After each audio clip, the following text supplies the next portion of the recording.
It was a visit to Toys R Us in September 1996 that would in an instant turn my disinterest toward the soon-to-be released Nintendo 64 into hype of the highest magnitude. To my eyes, this was real. I didn't see the pointed polygons, the blurry textures, the flat trees. I was in a world where I could go in any direction, do anything. It was unlike any experience I had ever had before. Too real to be real. How could this power possibly be something that could soon be purchased and brought into my own home? The N64 hit at exactly the right time to become a defining element of my teenage years. I'm still a big fan, but its dated graphics, quirky controller, and a multitude of circumstances have caused it to go down as one of Nintendo's more divisive consoles. Believe it or not, the N64 has easily been the most requested topic ever since we began the RGB Masterclass series. How do you clean up this mess? It's like people are hoping for a miracle. One that we didn't think existed. But we might actually have something now. Welcome to RGB205.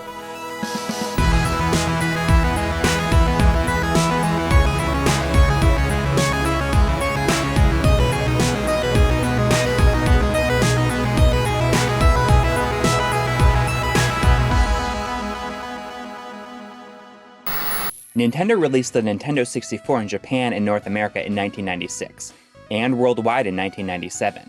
Based on a power-efficient derivative of workstation CPUs, Nintendo quickly backed up the console's 3D prowess with highly polished early software. Nintendo's most famous gamble with the N64 was its choice of cartridge-based media over CDs, a decision that had the benefit of fast-loading games, but this approach ultimately cost the company third-party support due to the high cost and comparative lack of storage. As a result, games on Nintendo's hardware tended to lack the voice acting and full-motion video that was often a selling point for story-heavy games on competing consoles. Even though the N64 can't realistically handle pre-rendered videos, except in a very few special instances, its real-time graphical capabilities were top-notch for its time. But these days, many people are very dissatisfied with how the N64's visuals have aged, particularly regarding what a blurry mess it is on modern displays. To understand the N64's graphics, we have to first talk about anti-aliasing. Quick lesson for those that don't know what that means. Aliasing causes the so-called stair-step effect that you can still see in many games today. Hard edges between objects and areas of contrast create an unnatural and distracting jagged edge. To solve this, various methods are used to soften the edges. A group of techniques called anti-aliasing, which can give the impression of a cleaner image. Software-driven anti-aliasing can be very taxing on the hardware, so results do vary. However, unlike its competitors, the N64 actually supports anti-aliasing on a hardware level, and games nearly universally take advantage of it.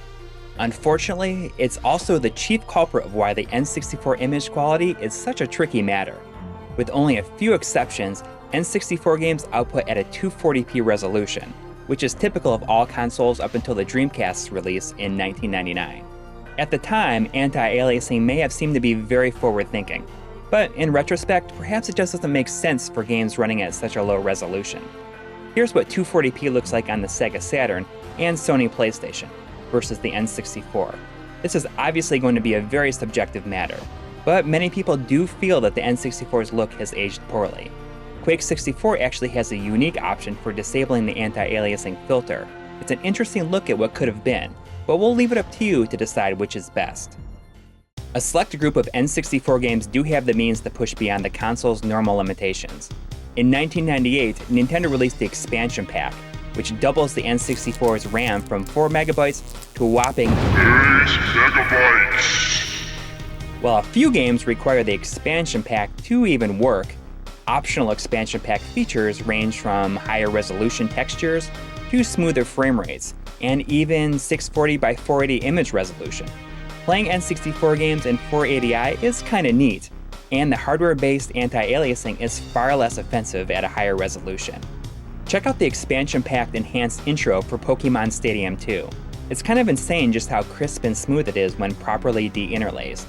But be warned, these benefits can come at a cost. I can't imagine anyone would want to play the high-res mode in Castlevania Legacy of Darkness with a frame rate like this. And furthermore, games that switch between 240p and 480i between menus and gameplay can cause sync issues with video scalers. So yeah, the expansion pack is an important accessory, but it's simplest to just think of the N64 as a 240p console. Generally speaking, you're fighting against low-resolution graphics with heavy anti-aliasing. That's just the way the system works. But now that we understand what we've got to work with, let's see what we can do about it. Alright, buckle up. We're about to go from RF to RGB and beyond. Recent developments have changed what's possible with the N64's video output in significant ways. But as always, we're going to start from the bottom and work our way up, so you can decide what solution works best for you and your setup. Ah yes, it's the good old Nintendo AV multi-out port. Though this time around it lacks the native RGB capabilities that the Super Nintendo has. You might also notice that there's no RF output. Originally, I had to resort to routing the N64 through a VCR. Or, a friend of mine bought an official RF switch, which included an external RF modulator. This can also convert the composite video and stereo audio from certain other Nintendo consoles to an RF signal. Back when the system released, and up to this day, the simplest way to hook up an N64 is with the standard Nintendo AV cables. These are the yellow, red, and white RCA cables, composite video, and stereo sound. But this simple and readily available connection is also the source of much of the frustration that people feel nowadays regarding the N64's video quality. The N64 can do S-video, and if you've got an older TV or scaler that supports it, you should definitely take advantage of it. However, perhaps due to the anti-aliasing, I find that the difference between composite and S-video is less pronounced on the N64 than it is on other consoles. One of the big rumors that we wanted to investigate was regarding the Funtastic consoles. These are semi-transparent consoles available in multiple colors, released much later in the N64's life. Around the internet, you might find talk about many Funtastic consoles featuring sharper composite video and S-video output than other N64 consoles. Is it true? We borrowed a clear black North American console, and, well, I guess there's maybe some kind of difference? It's most noticeable on 2D elements, but it's probably not worth buying another console for. Much of the discussion regarding this topic seems to revolve around European consoles, so we don't have enough concrete information to confirm just how widespread this is for any particular region. So what about RGB mods? Can they really make a difference? Well, yes, absolutely. But I always tell people to keep their expectations modest. RGB, as you may know, represents the best that analog video has to offer, but it is not compatible with North American consumer televisions. However, we can use it through devices like the Framemeister, which cleanly scales retro consoles to HD over HDMI, or professional video monitors like Sony PVMs. RGB can be carried through cables like SCART, JP21, or BNC breakout cables. Be sure to buy the correct cable for your equipment, and don't mix SCART with JP21. There are two main types of RGB mod for the N64. First, the older type of mod. If you have an early N64 with a serial number that begins with NS1, NUJ1, or NUS001, then it's possible that it can be equipped with a simple and inexpensive RGB mod. The required chip on the motherboard for this sort of mod is the VDC NUS. Open your console to be sure. These systems can be modded with a THS7314 circuit to restore RGB output, just like the SNES Mini. Though I understand that it is possible to wire up C-Sync with this mod, that's the cleanest sync method for RGB, it's far simpler to use Sync-on Luma cables or well-shielded Sync-on composite cables, both of which can provide equivalent picture results to C-Sync. Up until fairly recently, owners of any but the earliest N64 consoles were just out of luck.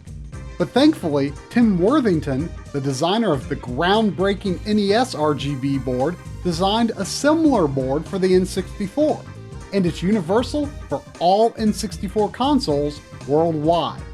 The N64 RGB board is somewhat more expensive than the parts for the older mod, and neither produces a superior result to the other.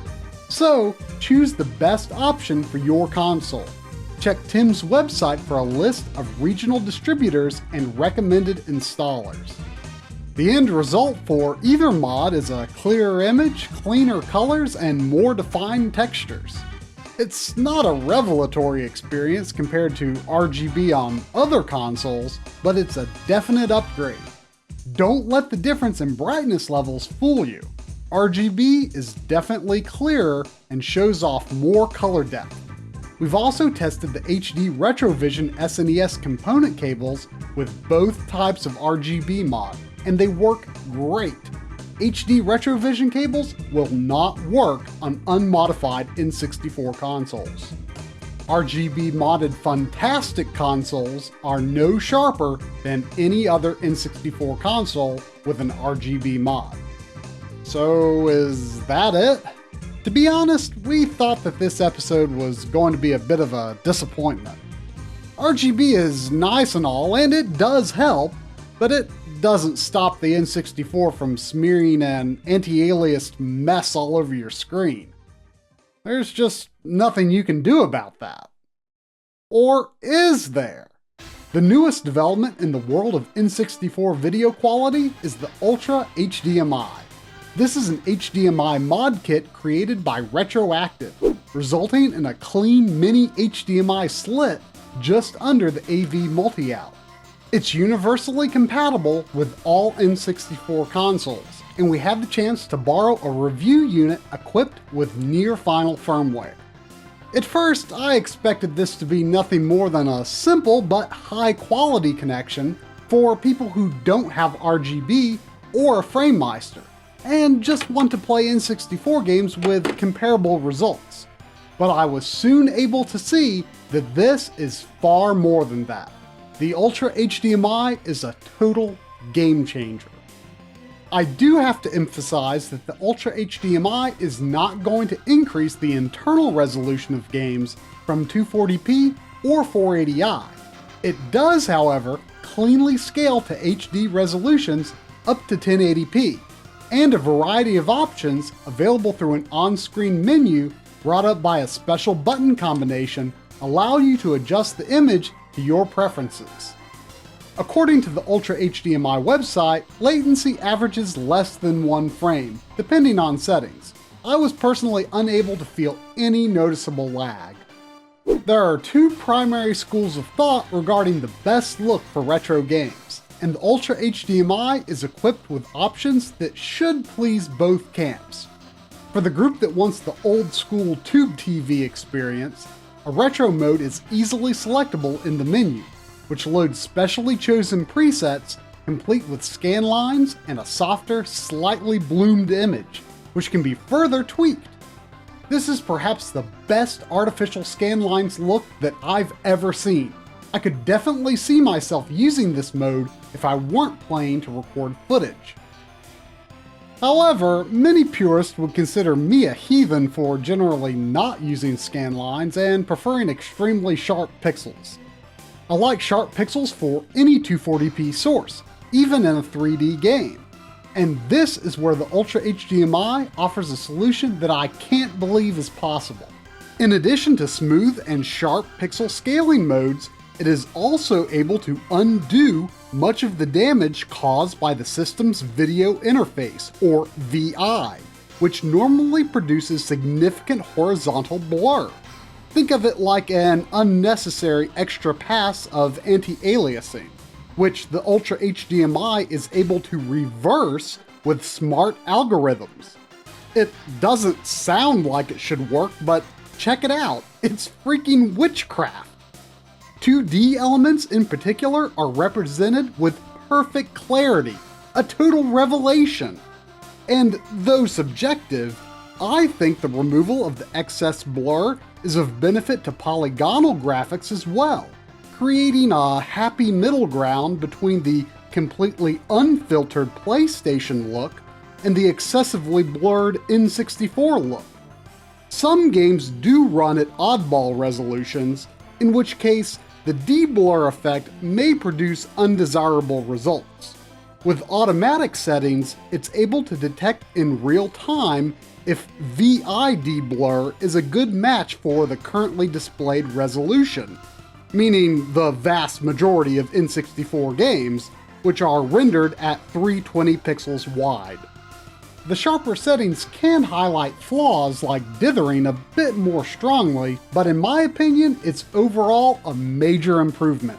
I can't get enough of it. But if it doesn't suit your taste, you can of course turn this function off. I did find that the text in Zelda games wasn't particularly flattered by sharper graphics. I'm less impressed with the Ultra HDMI's handling of 480i, in which case some slight interlaced combing remains visible, even on a variety of settings. But this doesn't bother me too much because I tend to avoid and disable 480i modes on N64 games whenever possible. It's just not the system's forte. While I was only expecting a simple means to connect an N64 to an HD TV, the Ultra HDMI turns out to be a far more robust solution than I expected. A device specially tuned to the N64's visual quirks, optimizing the image in a way that external scalers simply can't account for. It's not cheap, but I'm really missing the review unit. This mod is a miracle for the N64, and I can't wait to buy one for myself. Learn more about how the Ultra HDMI is being distributed at retroactive.be. If you're a fan of the old-fashioned scanline look, like me, then this part's for you. For some people, scanlines are a requirement for retro gaming, and absolutely nothing can replace a real CRT. In the case of the N64, a strong argument can be made for scanlines playing a critical role in making its special blend of low-res blurry graphics more palatable. Framemeister has various settings for generating scanlines.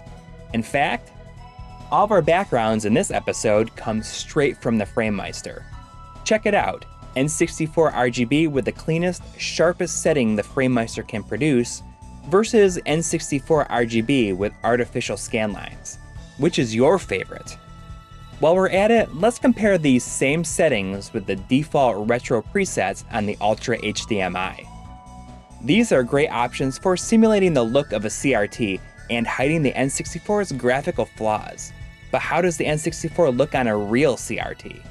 If you have the right set for it, S-Video or RGB to component conversion are your best bets. As for playing the N64 on professional monitors, we recommend checking out PhoneDork on YouTube. PhoneDork is a big fan of the N64 and has tested the console on lots of Sony PVM and BVM units. Let's take a look. Simulated scanlines on the Framemeister and Ultra HDMI versus a regular consumer CRT in S-Video versus my 19-inch Sony PVM in RGB. So while the Ultra HDMI may seem like the ultimate solution for N64 games on an HD TV, if you want to play on a professional CRT, RGB mods are still the highest quality solution for analog video, not to mention less expensive. With the RGB Masterclass, we always focus on what you can do with original hardware. But emulation, whether official or unofficial, is just something that we can't ignore in the case of the N64. Emulation is the only way to run N64 games at a higher native resolution and frame rate than they were originally expected to run at. Needless to say, for these early 3D games, it's a very enticing prospect. As for official methods, Nintendo first experimented with N64 emulation on the GameCube, releasing the N64 Zelda titles on promotional discs, running at a resolution of up to 480p. Further refinements to Nintendo's emulation were brought to the Wii Virtual Console, also presented in 480p. There seems to be a bit of input lag though. N64 games are also available on the Wii U Virtual Console, but we're unimpressed by the fact that it's just a 480p upscale to 1080p. It's unfortunately not a clear improvement over N64 Virtual Console on the original Wii hardware. Ironically enough, Rare Replay on the Xbox One provides a look at a far more robust N64 emulation, featuring several games running at 1080p. Unfortunately, this highlights an issue with all N64 emulation. 2D elements don't survive the scaling quite so gracefully. When it comes to preserving the clarity of two-dimensional images, no N64 emulator, to our knowledge, has been designed to match what the Ultra HDMI can do. While some 2D elements seem to scale well in emulators, others do not. Pop-in, inconsistent frame rates, and various glitches can also cause issues, especially with unofficial options. Though N64 emulation does offer some graphical advantages, its inconsistency makes it an imperfect alternative to original hardware. The N64 was a revolutionary console, with games that established the template for 3D gameplay that we still see the influence of in modern games to this day.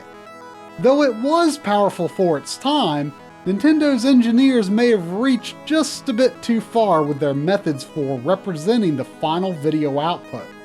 But thanks to the N64's creative and loyal following, stunning new solutions for enjoying this aging console in a modern gaming environment have continued to be developed to this day. Whether you play on an HD TV, a professional CRT, Wii U, Xbox One, or heck, just some old TV with RF input, if you're having fun, then that's the only thing that matters.